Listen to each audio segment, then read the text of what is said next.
কাজল যখন বাড়িতে নেই তখন তো স্পষ্টই বোঝা যাচ্ছে যে কাজল নীলের সঙ্গে আছে।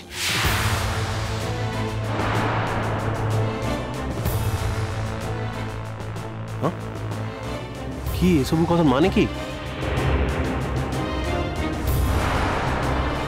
মানেটা এবার আমি বোঝাবো। আমার হাজব্যান্ড অরিন বসু মল্লিক একটা চিঠি লিখে চলে গেছে।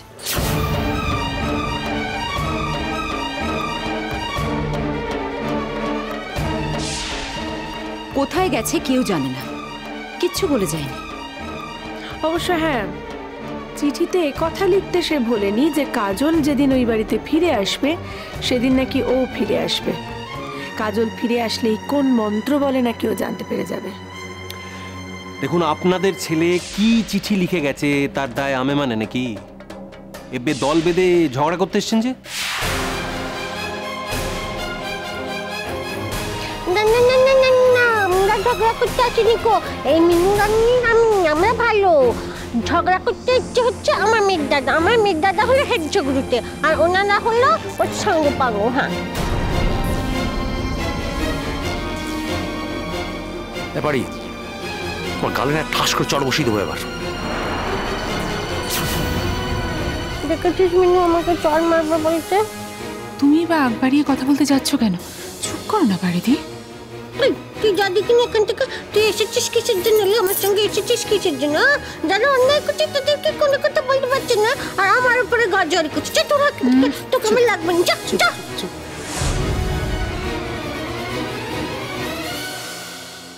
দেখুন দেখুন, আমি আপনাদের এই নাটকের বিন্দু বিসর্গ বুঝতে পারছি না। আও আমি ঘর কি রঙ্গমঞ্চ নাকি? যখনই আপনাদের ইচ্ছে হবে এই পটে নাটক করতে চলে আসবেন কি? হ্যাঁ শুনুন, আমাদের সন্দেহ হচ্ছে আমার ছেলে আপনার মেয়ের সঙ্গে প্ল্যান করে বাড়ি থেকে পালিয়ে গেছে।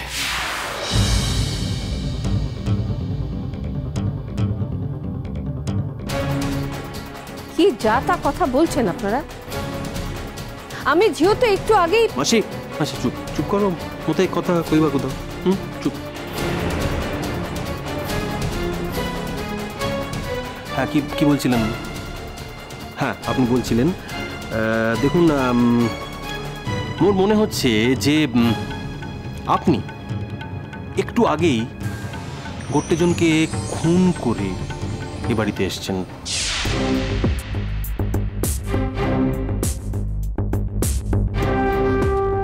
কি? হ্যাঁ, মোর সন্দেহ হচ্ছে। সন্দেহ হলে কোন করিব কুহন্ত।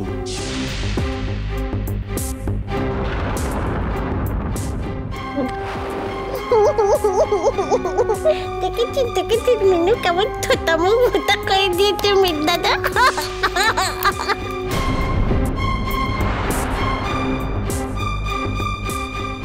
দেখুন, এটা কোনো তামাশার বিষয় নয়।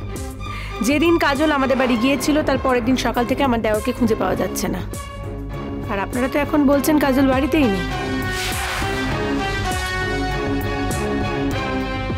এসব নোংরামো করে কি লাভ? আমার পরিচয় নীলের বউই থাকবে। আর ও যদি এইভাবে নীলের সঙ্গে যোগাযোগ রাখার চেষ্টা করে, সম্পর্ক রাখার চেষ্টা করে, তাহলে লোকে বলবে ওর রক্ষিতা।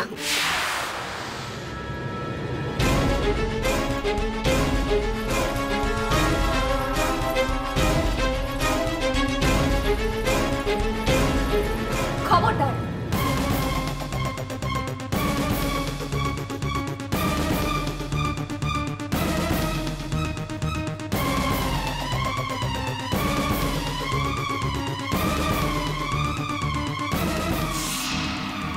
খবরদার আসেন, মুখ সামলে কথা কো। দেখলে তো ঝিও, তুমি কেতে বার কইছিলে কি সে পটে যেও না। এখন দেখো সব লোকে মিলে তোমাকে কিরকম বাজে ব্যাপারে ফাঁসিয়ে দিল।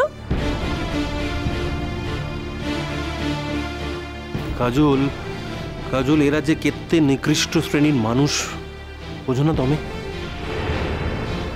আর সেই বংশের ছেলে কেতে ভালো হই পারে? কাই কি তুমি এবেও ভুলতে পারো না কাজল?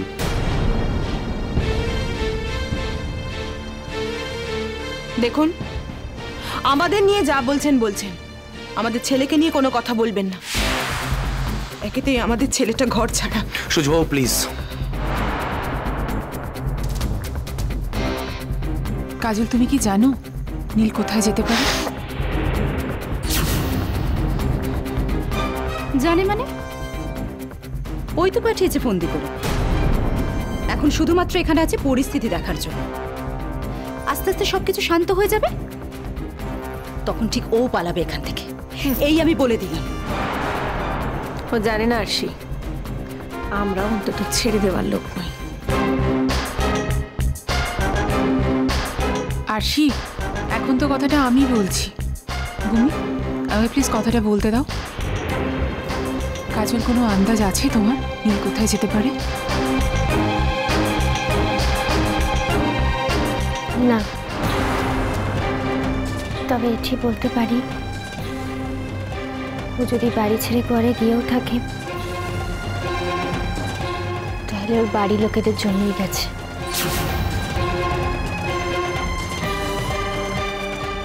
জোর করে যে সবাইকে দিয়ে সব কাজ করানো যায় না, সেটা ওর বাড়ির লোকজন বোঝেনি।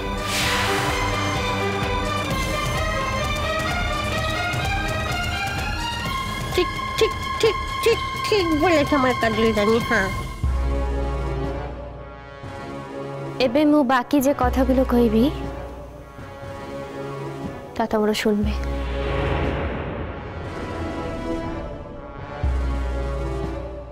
হ্যাঁ হ্যাঁ, কাজল জানি বল দেখিনি। জানি তো নীলকুমার নেই বলে আমার কত মন খারাপ।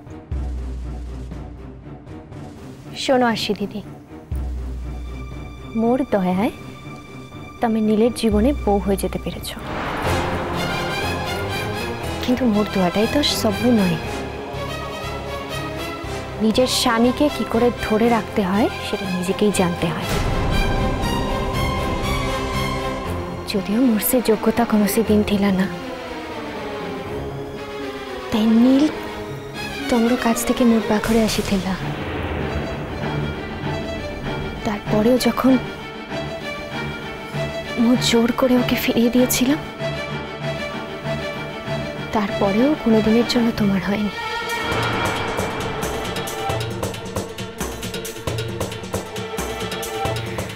তোমার জায়গায় যদি মুখ থাকতাম না, তাহলে লজ্জায় মুখ দেখাতে পারতাম না। একটা ঝিওর জীবনে এর থেকে বড় লজ্জা আর কিচ্ছু হতে পারে না।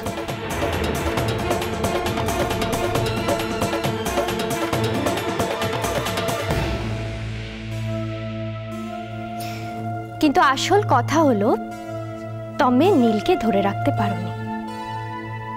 আর তার থেকেও বড় কথা হলো, মোর সাঙ্গরে নীলের আইনসম্মত কোনো ডিভোর্স হয়নি।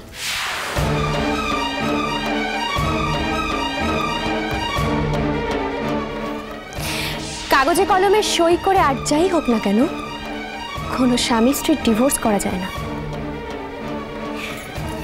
মোর বিরুদ্ধে কে কি অভিযোগ আনবে মোর জানা নেই। আমাকে লোক রক্ষিতা বলবে কিনা আমি তাও জানি না, কিন্তু মু তোমার সবু লোকের এগেনস্টে মামলা করতেই পারি যে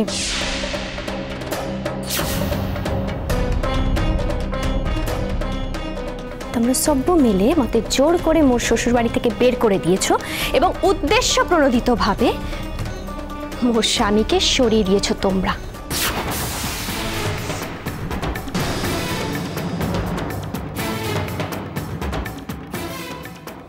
আশি দিদি, তুমি কাজল, খবরদার।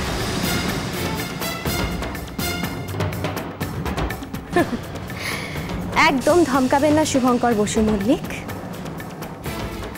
আপনার ধমকানোতে আর যাই হোক, ভয় পাওয়ার দিন আবার চলে গেছে।